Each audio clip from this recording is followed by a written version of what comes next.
So Jericho, the city, had a huge wall, but at the same time, they still knew that there was a massive army of Israelites that could come after them. So they basically locked the city up. They closed the doors. Nobody went in or out. They just stayed put. Joshua was just an incredible person. He was a new leader, a successor to Moses. And God comes to him and tells him, I need you to do this for me. I have given you the city of Jericho.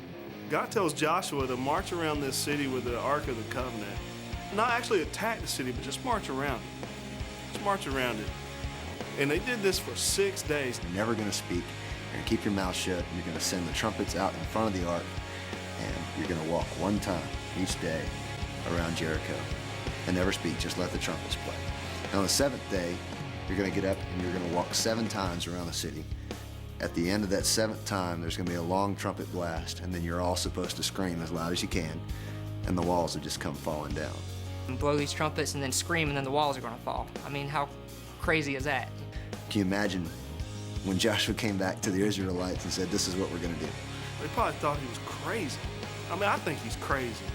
If I didn't know the end of the story, I'd probably like, man, this guy's out of his mind. Can you imagine if you're living in Jericho and you're standing on your wall and you're looking down and you're watching people walk in complete silence around your city one time, every day? You gotta be wondering, what in the world are they doing? Who does he think he is?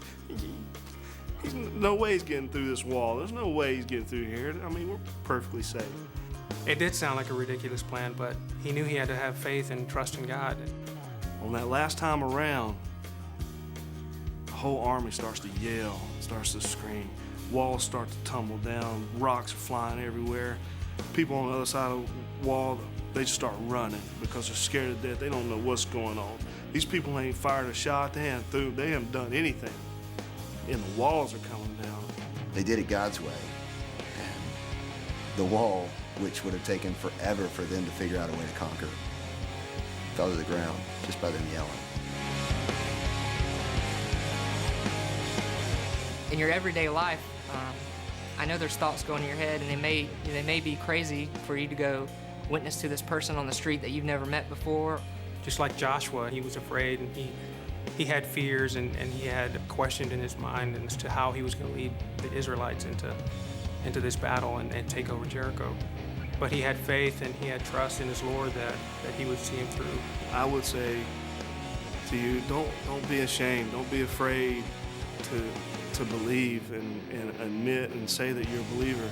Sharing Christ with your friends, especially, at times it seems risky. Some people are afraid of being labeled a Christian.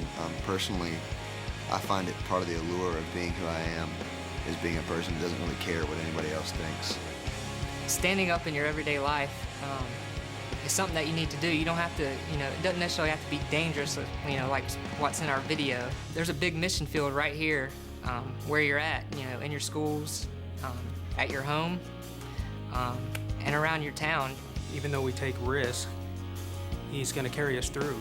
He's going to see us to the end. You have nothing to fear. God's there with you all the time. He's a faithful God, and he will never leave you or forsake you. All these fears are the voice of the evil one who knows how powerful we can be and fears us himself. No matter what the world throws at me, that I can make it through and I can persevere. And that's what Fearless is being about. It's about doing the things of God, no matter what your circumstances are. Well, we all need to realize that who we live for and what he did for us. He gave his life up for us, and he took such a heavy price. That is the true essence of fearlessness, a person who's willing to lay their life aside for somebody else.